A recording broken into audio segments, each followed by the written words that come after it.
Hi, kumusta po? Ang Tata Pinoy Cine Recap ay ibinahagi rito. Ngayon ay ipapaliwanag ko ang isang mystery thriller na pelikula na pinamagatang Break. Nagsisimula ang pelikula sa isang lalaking nagngangalang Jeremy na nagising sa isang madilim na lugar na walang maalala kung paano siya napunta roon. Nakakulong siya sa isang napakakipot na lugar at napansin niya ang isang timer sa harap niya na nagpapakita ng mahigit 3 minuto na nagbibilang pababa. Sinubukan ni Jeremy ang ilang tangkang tumakas ngunit wala siyang nagawa dahil hindi man lang siya makagalaw ng maayos. Iniisip niya na ang kanyang pinagkakautangan na si Morgan. Kaya tinanong niya ang lalaki para itigil ang paggawa nito dahil mayroon na siyang pera para ibayad sa kanya ngunit walang sumasagot sa kanya. At sa sandaling ito, natatapos ang countdown ng timer bago magsimula ng bagong 4 na minutong timer. Hindi niya napansin ngunit natanggal na ang isa sa kanyang semilya. Nang maglaon, narinig ni Jeremy ang boses ng isang lalaking nataranta at agad na nakakita ng isang lumang radyo malapit sa kanyang mga paa. Nagsimula siyang makipag-usap sa ang lalaking nagpakilala bilang si Henry at sinabing nakulong siya sa isang makitid lugar at nahihirapang huminga. Sinabi rin ni Henry na nabali ang kanyang kamay habang sinusubukang makalabas at nakita rin niya ang countdown. Hiniling ni Jeremy ang numero sa kanyang timer at di nagtagal ay napagtanto niya na ang kanilang mga countdown ay nakasynchronize. Napagtanto rin nila na dapat silang magkalapit dahil ang lumang radyo ay may napakaikling saklaw.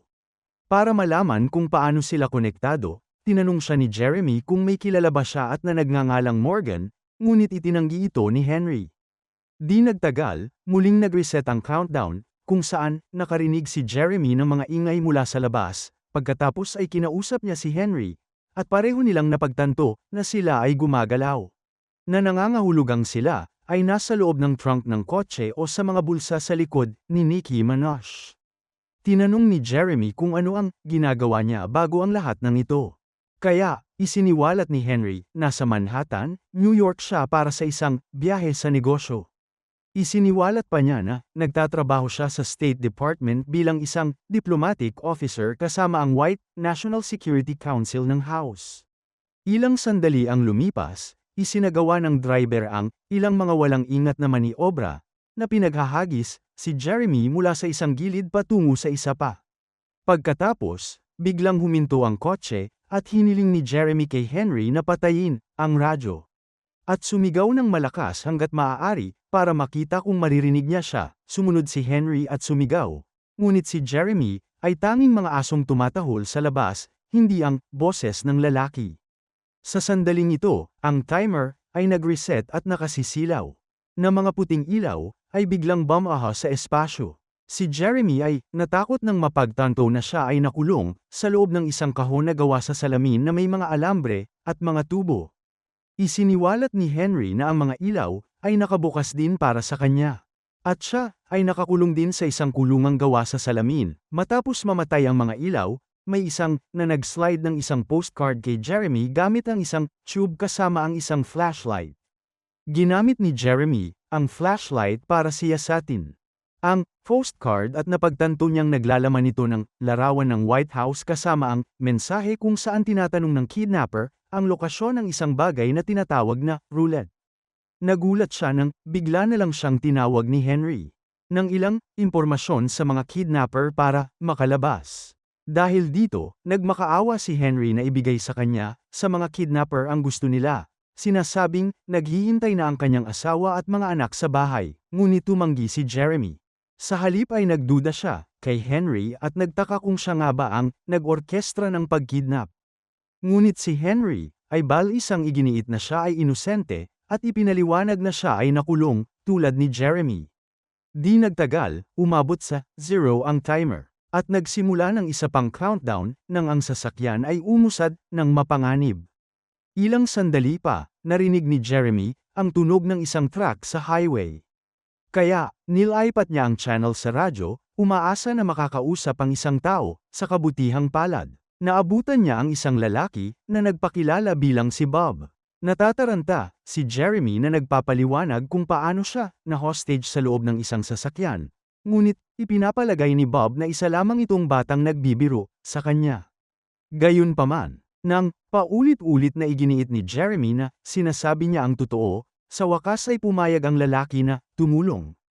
Hindi nagsisinungaling ng maraming na magkakasunod na beses ang mga palusot.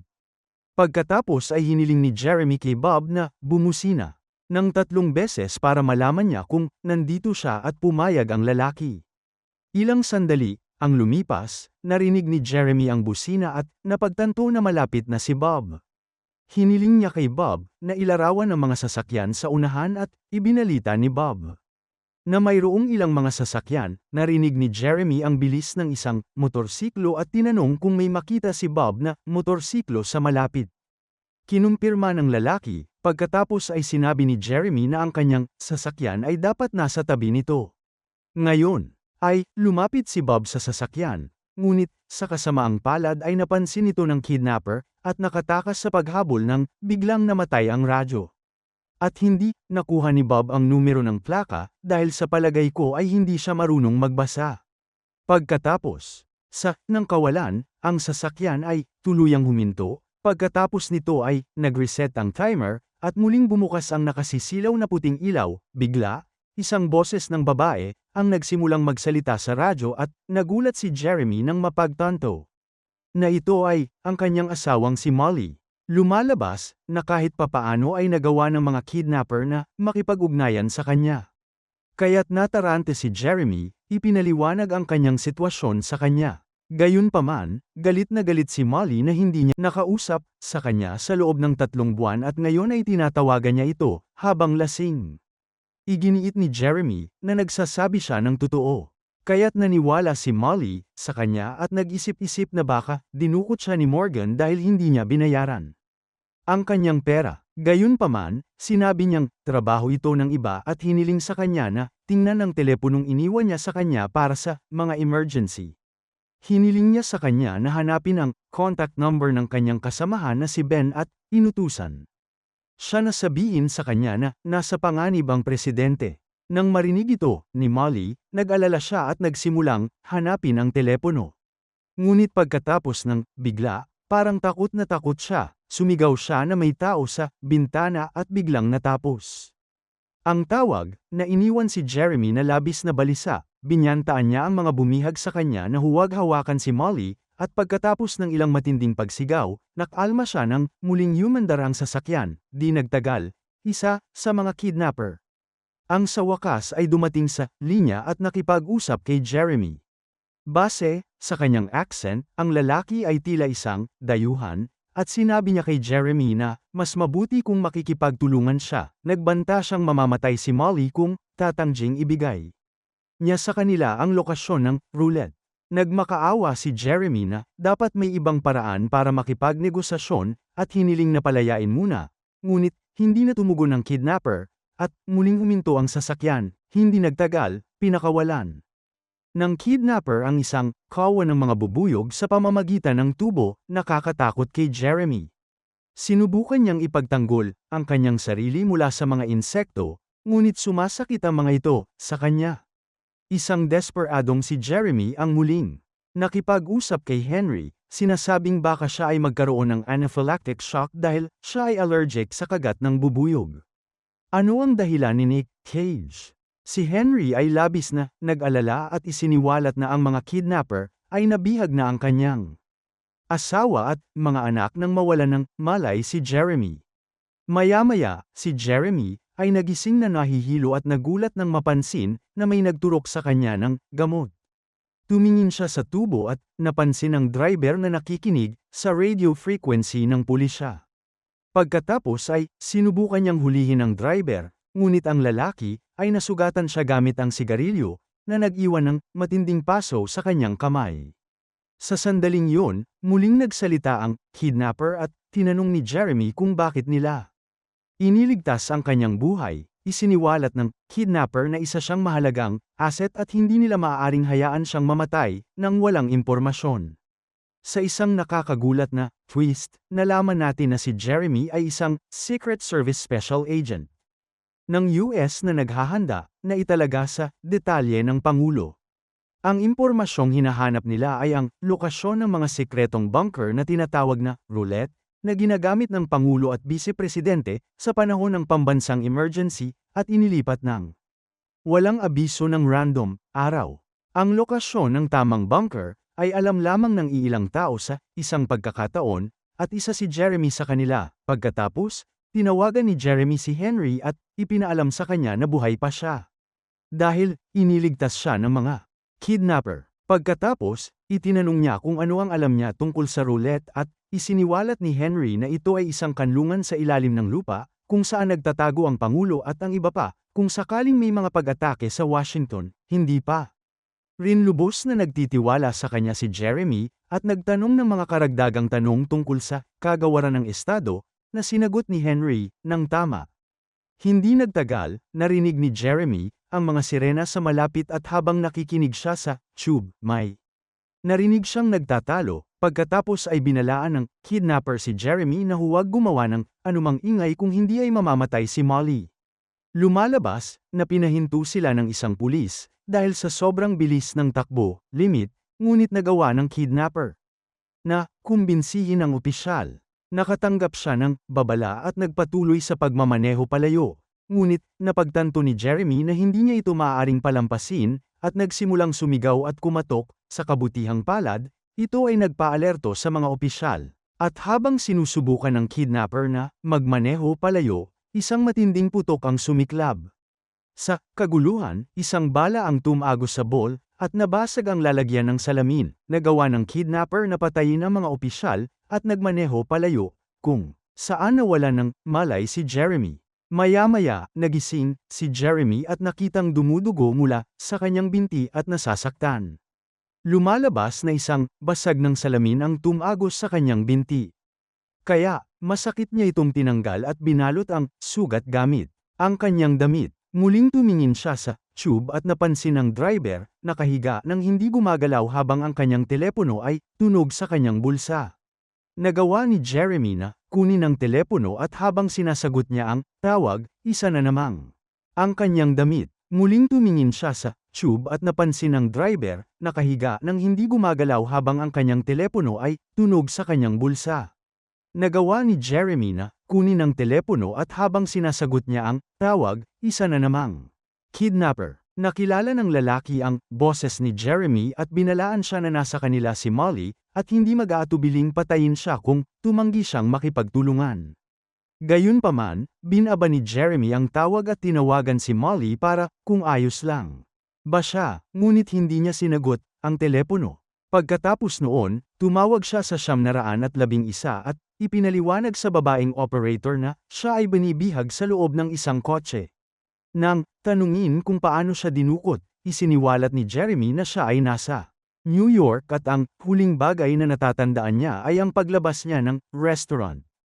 Pagkatapos ay sinubaybayan ng operator ang kanyang lokasyon at ipinaalam sa kanya na siya ay sa isang lugar sa Maryland, na ikinagulat ni Jeremy. Napagtanto niya na ang mga terorista ay talagang papunta sa Washington DC at nagpaplanong atakihin ng Pangulo, kaya ibinigay niya ang address ng kanyang asawa sa operator at nakiusap sa kanila na pumunta agad sa bahay nito. Habang naghihintay, sumilip si Jeremy sa butas ng bala at nakakita ng isang aso, kaya sinubukan niyang makuha ang pansin nito.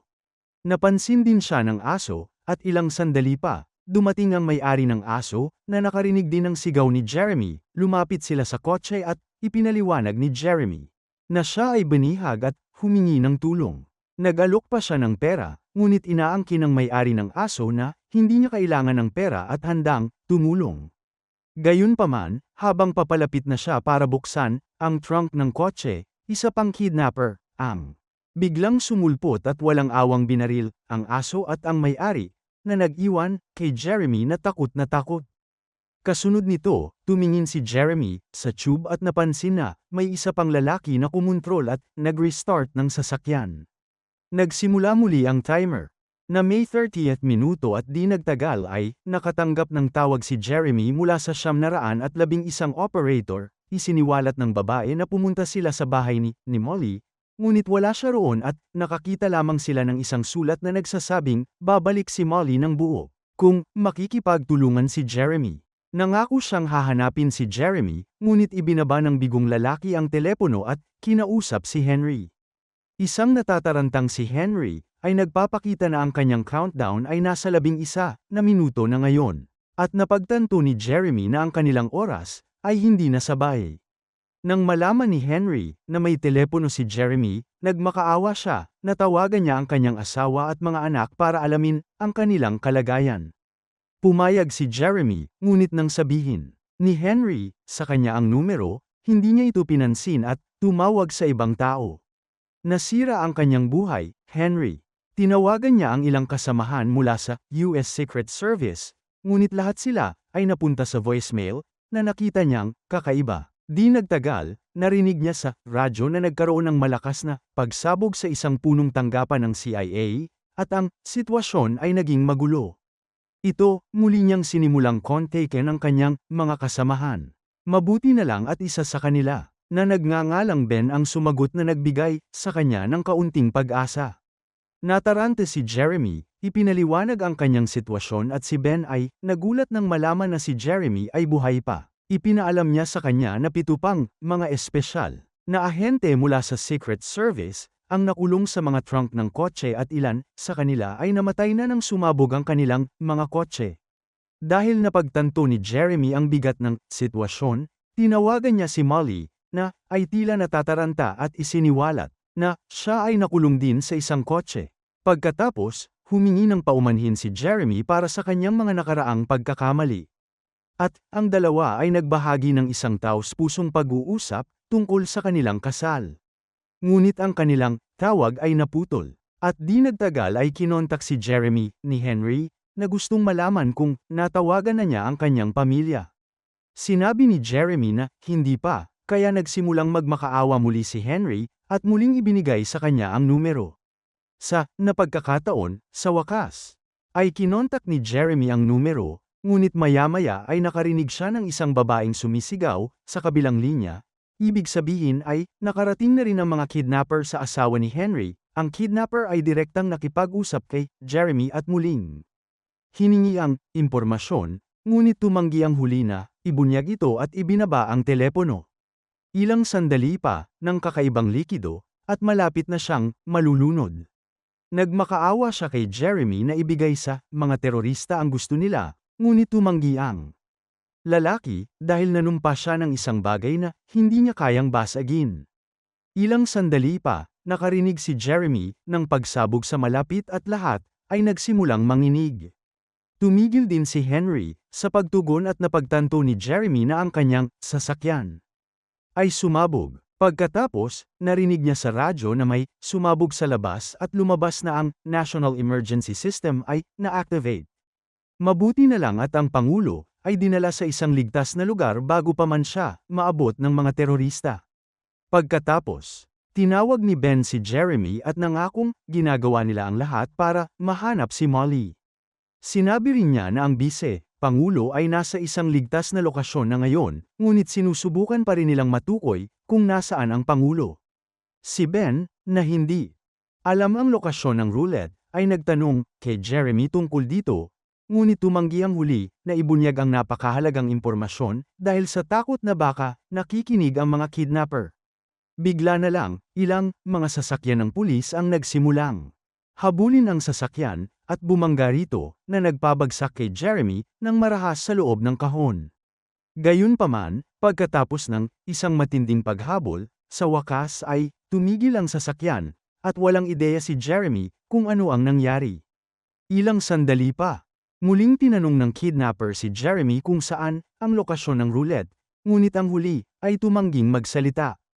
Napagtanto ni Jeremy na Amerikano ang lalaking ito at tinanong kung bakit niya ginagawa ito, ngunit tumanggi ang kidnapper na makipag-usap pa. Basta, pagkatapos, tinawagan siya muli ni Molly at sinabing na sa tingin niya ay nasa loob siya ng isang ambulansya. Naririnig ni Jeremy ang mga sirena, at di nagtagal ay napagtanto niya na siya mismo ay nasa loob ng isang Epstein limo taxi. Biglang, bumaba ang tawag at pagkatapos ay tinawagan ni Ben si Jeremy at sinabi na sinusubaybayan nila si Molly, na papalapit na sa White House at ang kanyang sasakyan ay maaaring sumabog sa lalong madaling panahon. Isang walang pag-asa, sinabi sa kanya ni Jeremy na nasa mga opisyal na sasakyan sila, kaya walang pipigil sa kanila. Pagkatapos ay sinimulan siyang pilitin ni Ben para sa lokasyon ng roulette, ngunit si Jeremy ay tumanggi pa ring magsalita dahil hindi niya masira ang kanyang sumpa. Tinawagan niya muli si Molly at humingi ng tawad sa kanya para sa kanyang mga nakaraang pagkakamali, at hiniling dito na intindihin ang kanyang sitwasyon. Ipinahayag ng dalawa ang kanilang pagmamahal, nagsimula ring mapuno ang kahon ni Jeremy ng kakaibang likido. Tinawagan niya si Ben upang ipaalam ito, ngunit isiniwalat ng huli na ay talagang isang likidong bomba at nakakagulat, isiniwalat na kumampi siya sa mga terorista. Sinabi niya kay Jeremy na huli na para sa kanya ngayon, ngunit kahit papaano ay maaari pa ring maligtas si Molly kung ibibigay niya ang lokasyon, ngunit tumanggi pa rin si Jeremy at ay handang mamatay para sa bansa at isakripisyo pa ang kanyang asawa. Ilang sandali pa, nahirapan huminga si Jeremy at sa wakas ay naubusan din ng timer. Pagkatapos, sa nakakagulat na pangyayari, dumating ang ilang mga opisyal upang iligtas siya at hilahin palabas ng trunk ng kotse. Isang nanginginig na si Jeremy ang nakakita ng lalaki sa harap niya. At bigla, dumakat ng baril upang ipagtanggol ang sarili, ngunit ang lalaki ay kinilala ang kanyang sarili bilang si Henry. At nanlaki ang mga mata ni Jeremy sa hindi makapaniwala nang makita niya roon si Molly kasama ang aso at ang kanyang may-ari. Mula kanina na inaakalang patay na. Pagkatapos ay lumitaw si Ben at binati si Jeremy sa matagumpay na nakapasa sa pagsusulit. Nagulat si Jeremy nang malaman na siya ay nasa isang lugar ng pagsasanay at walang totoong pag-atake ng terorista. Ngunit ang lahat ng ito ay isang pagsubok upang suriin ang kanyang katapatan sa gobyerno. Sinabi sa kanya ni Ben na siya ay na-promote at sasama sa Pangulo sa susunod na buwan sa isang paglilibot sa Asia upang matiyak ang kanyang kaligtasan. Nang marinig ang lahat, ito, ang ating bida ay nakahinga ng maluwag at agad na dinala sa ambulansya upang gamutin ang kanyang mga pinsala. Sinamahan siya ni Molly at tinanong niya kung paano nila siya nakumbinsi na maging bahagi ng plano. Ipinaliwanag na binayaran nila siya ng malaking halaga na ginamit niya upang mabayaran ang utang nito kay Morgan. Ilang sandali pa, nakita ni Jeremy ang Washington Monument sa di kalayuan at ay nagsimulang ngumiti. Kaya, tinanong ni Molly kung ano ang nangyari. Nagtanong siya kung naroon ang bunker, ngunit sinabi ni Jeremy na hindi ito mahalaga ngayon.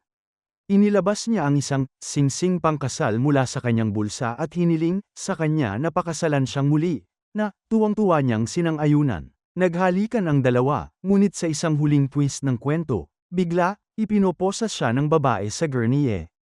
Pagkatapos nito, nagsalita si Molly gamit ang isang earpiece at tinanong ang iba kung narinig nila ang pag-uusap. Lumalabas na ang bansa ay tunay ngang nasa ilalim ng pag-atake ng terorista, at nakipagtulungan si Molly sa mga terorista. Ang lahat ng pinagdaanan ng kawawang si Jeremy ay isang kalkuladong pagsisikap upang pilitin siyang ibunyag ang lokasyon ng bunker. Matapos makuha ang kinakailangang impormasyon, nagpa siya ang mga terorista, hindi na kailangan si Jeremy at inutusan si Molly na patayin siya. Kaya naman, may hawak siyang gas mask na puno ng lason sa mukha ni Jeremy at tinapos ang kanyang buhay habang natatapos ang pelikula. Ang aral ng kwento ay huwag nang mabawi kasama ang iyong dating kasintahan. Sana ay nag-enjoy kayo at nagustuhan nyo ang kwento. Hanggang sa muling panunood ng Tata Pinoy Cine Recap. Salamat po.